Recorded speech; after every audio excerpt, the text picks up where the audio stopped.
Švajcaraca ima mnogo toga da se nauči. Njihova karakteristika je, kao što znate, tačnost. Ono što kažu uvek urade. Isključivo vas cene po tome koliko ste u stanju da ono što ste izgovorili, da ćete to i da uradite. U domu sam gospodina ambasadora. Ja sam Filip Ge, ambasador Švajcarske u Srbiji.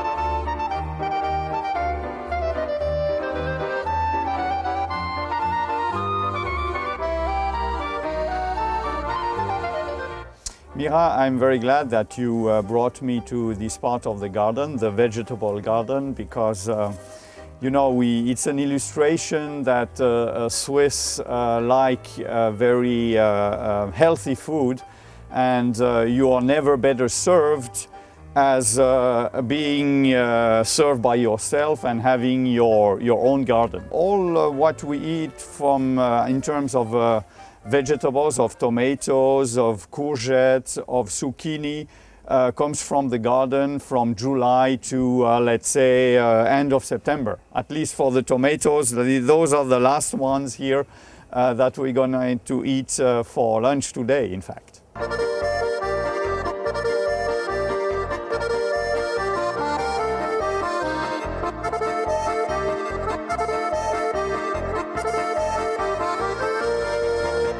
This is a place where you relax. Do you have time at all? Because you're working very hard. Or you are intensifying the relations between our two countries, in fact, right? Yes. Well, I'm doing my job in intensifying, as you say, the relations between our two countries.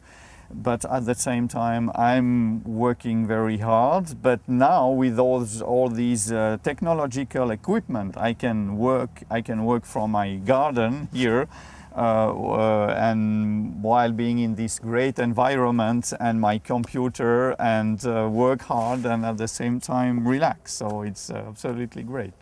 I have a feeling that you are insisting on a very specific thing for our people, that everything what is signed, said, it has to be done. In Switzerland it's like that, you know. It is indeed, yeah. So how are you going to explain that? What do you mean? Well, I mean, you have to do in Rome like Romans, you know.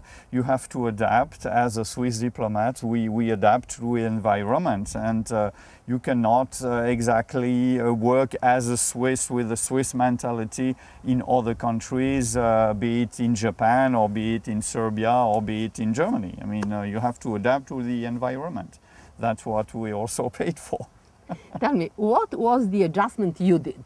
Can you recall? The adjustment I did here, well, I was first of all very much surprised how politics is important in the the everyday life of citizens. It's not the case in Switzerland. Politics is not as important. So I had to adapt to this, and also the fact that politics is also very much intertwined into the past of the, let's say, 50 or 30, 70 years. So this was for me an adaptation I had to do, because in Switzerland we focus more on economics, more than politics. Do you know what happened to me when I was visiting your country? I was interviewing some children in front of the parliament, in fact. I was asking them, what is the name of your president? They didn't know. They didn't know, yeah. Is it normal? It's absolutely normal. I'm sure that at least 1/3 of the population does not know the name of the president. Why? It's very simple. It's because we change of president every year. Why do we change of president every year? Because we don't want to have a president or a person who is personalizing the political power. We don't like personalization of the political power, because most of the decisions are being taken on a consensus basis. We have only 7 ministers, so they always try to have a consensus. And if they don't find a consensus, you have to get 4 ministers out of the 7 to get the decision. But the president has no additional power because we don't want to have one guy deciding for the other cabinet members. You know, you understand? This is really in the genes, in the DNA of the Swiss political scene, that we don't like to have someone who is the leader, who shows the way, and this is very specific to Switzerland. Unlike in France, for instance, or unlike in Serbia, the political setup is focused on one person, or maybe 2.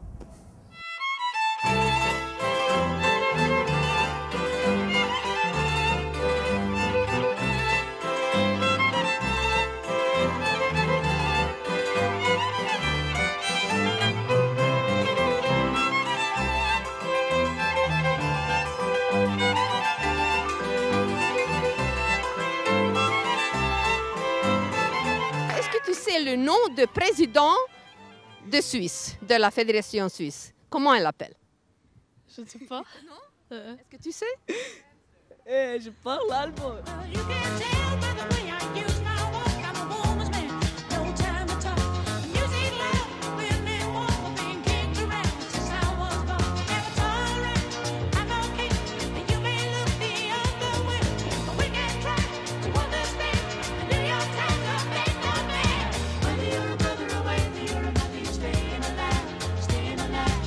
Est-ce que tu sais le nom de président de Suisse?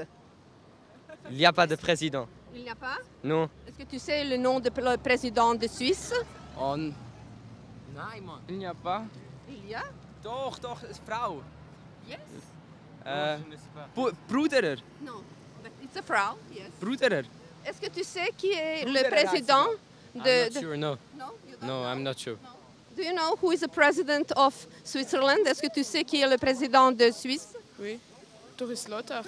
Doris Lautard. Lautard? Yes. Oui, Lautard. Lautard, finally. Est-ce que vous savez qui est le président de la fédération? Maintenant, si je ne me trompe pas, c'est Madame... Je ne sais pas son nom.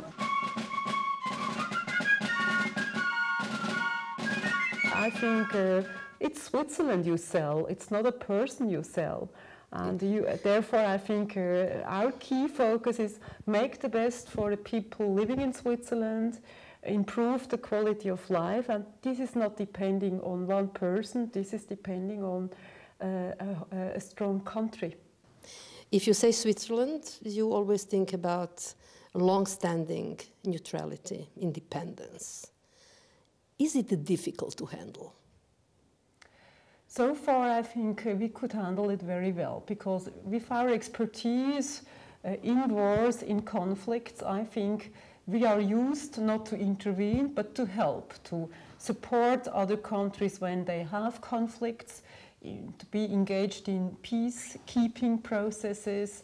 But I think this is our way of life, this is our culture, this is our history. And therefore our good services to avoid conflicts or do moderate processes with conflict parties, that's also an attribute we just can have the credibility with this neutrality.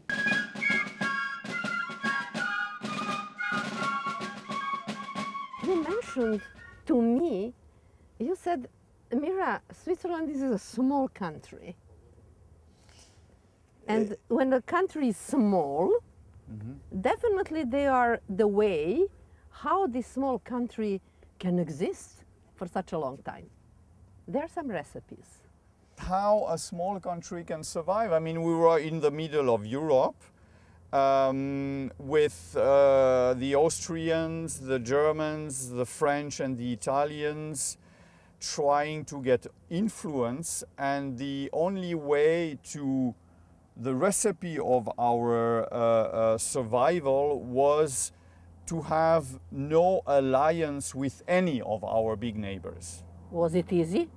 No, it was not easy. It was not easy.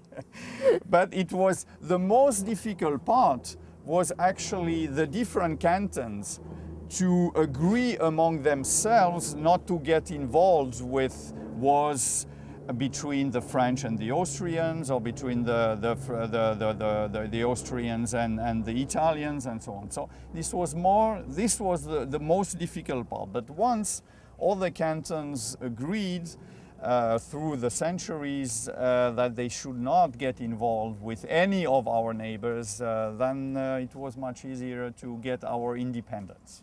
Your Excellency, you survived. Yes, we did. Yeah. Now for 7 centuries, actually.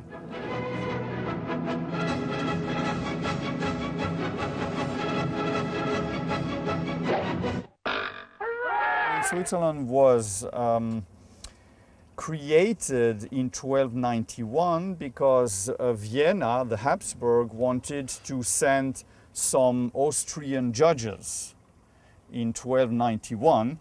And we disagreed, and that's how we started. So we sent back these Austrian judges, and then of course they tried to invite us, and we had several wars with the Austrians and with some of our neighbors. So you returned them? Yes. Yes.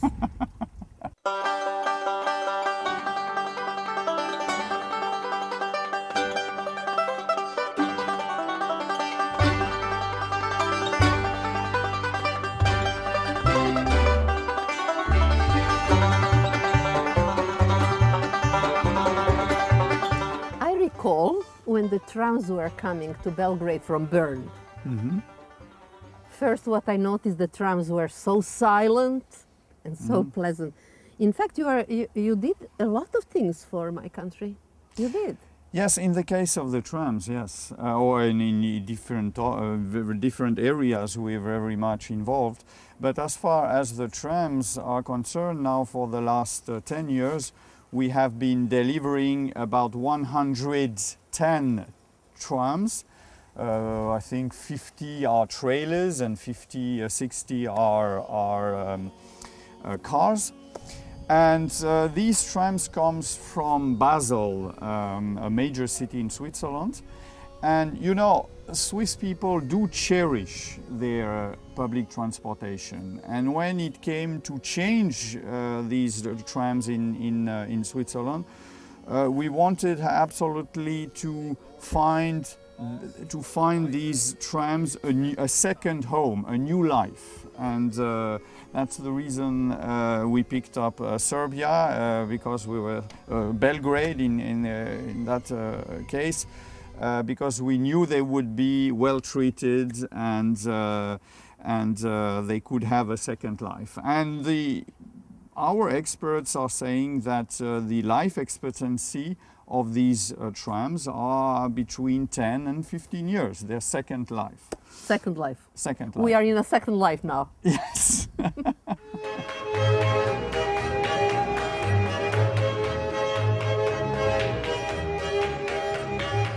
Your Excellency, when you are thinking about education, when you say that somebody was educated in Switzerland, this is always a kind of a reference that they have been really, really educated.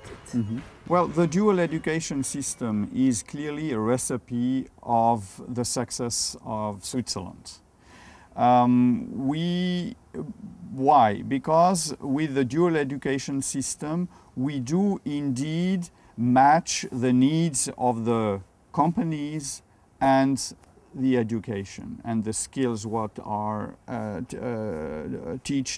taught at within the schools. So that's the reason why we are among the countries in the world where the unemployment of youth is so low. It's because of the dual education system. And in Serbia, like in many other countries in Europe, the unemployment of youth is very high. And as soon as the Serbian government was interested to develop the dual education system in Serbia, we were here and we say, okay, on est présent, as we say in French, and together with the Germans and the Austrians, we are developing a pilot project in different municipalities, for instance, as far as Switzerland is concerned, like especially in Central and South Serbia, to then keep the youth there. Once they have a job, they will stay, and this is also a contribution to break or to slow down the brain drain of the youth who are living the less developed parts of Serbia. And yeah, I'm glad that we have this 7 million project for the next 4 years, where we are going to develop this dual education system in different municipalities like Pirot, Kragujevac, Novi Pazar, Kneževac, and so on.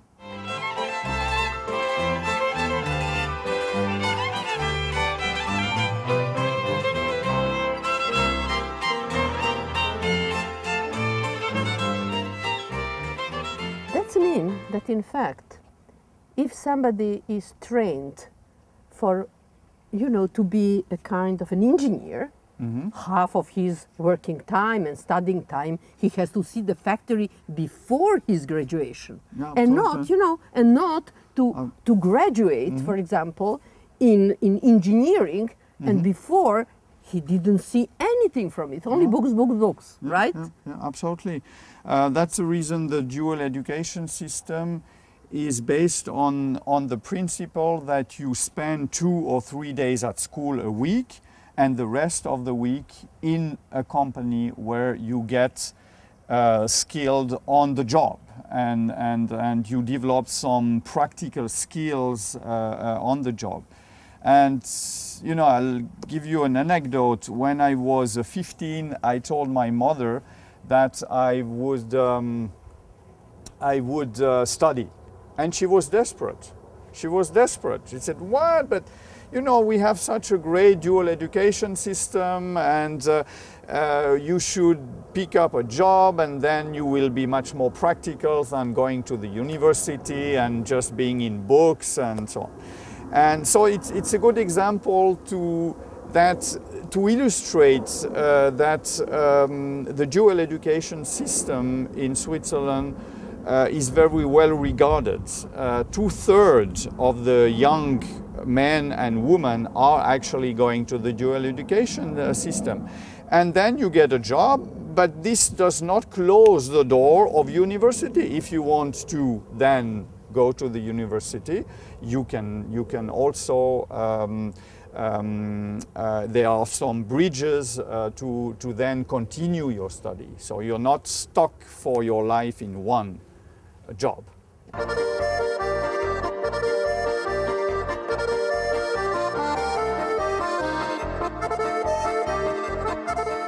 Well, Mira, I would like to show you a few pictures. Here, the first one is the chalet I have in Switzerland, where I just enjoy to rest. Then I have a picture which I like very much, is with the Prime Minister of Luxembourg. I used to be ambassador in Luxembourg.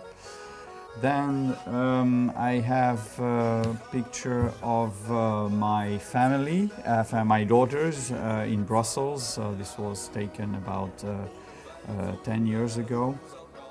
And in front of our beautiful residence outside Brussels.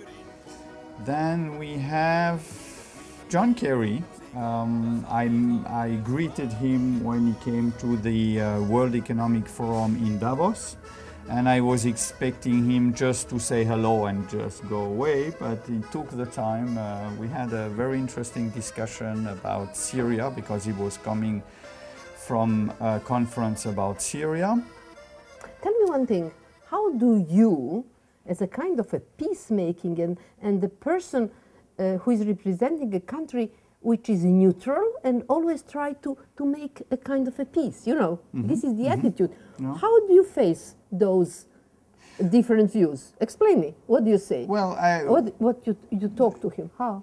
we try, first of all, we listen before talking. You have to understand what are their priorities, what are their problems. First of all, the first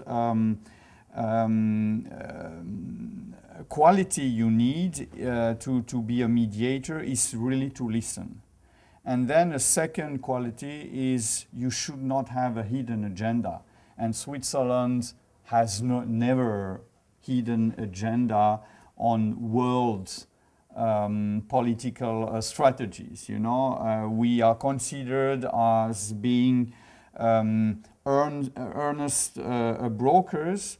And so that's the reason why Swiss diplomats are appreciated, because we don't have a hidden agenda and we have this capacity of listening to the others.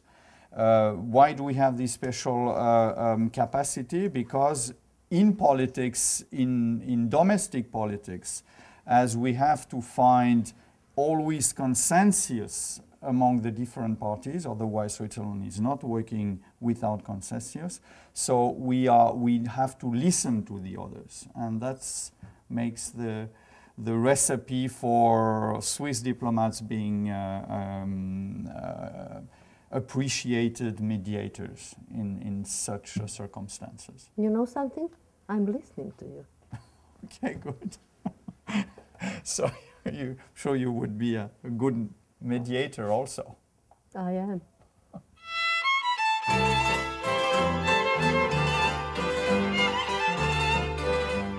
Rezidencija švajcarskog ambasadora odnedavno je postala jedan svojevrstan prostor za izlaganje onih umetnika koji se bave modernom umetnošću. Jer kako inače objasniti? Pogledajte, kada uđete u kuću, zatičete ovo. Kao da je prava izložba.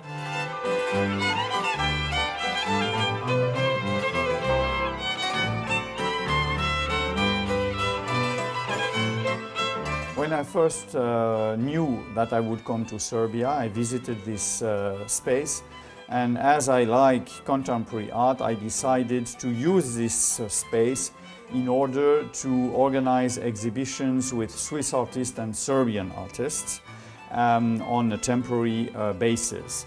We will have this first exhibition in a few weeks, but here you have my own collection of most of Swiss artists. Here, for instance, René Valquier, who drew the attention of Jean Tinguely at the time, who is a good friend of mine, with this very specific helmet, as you can see, but it's conceptual art. And here also a famous Swiss artist by the name of Bercla. And interesting enough, I bought this painting of a Swiss artist, but I bought it in Belgrade at the painting pavilion in Kalemegdan.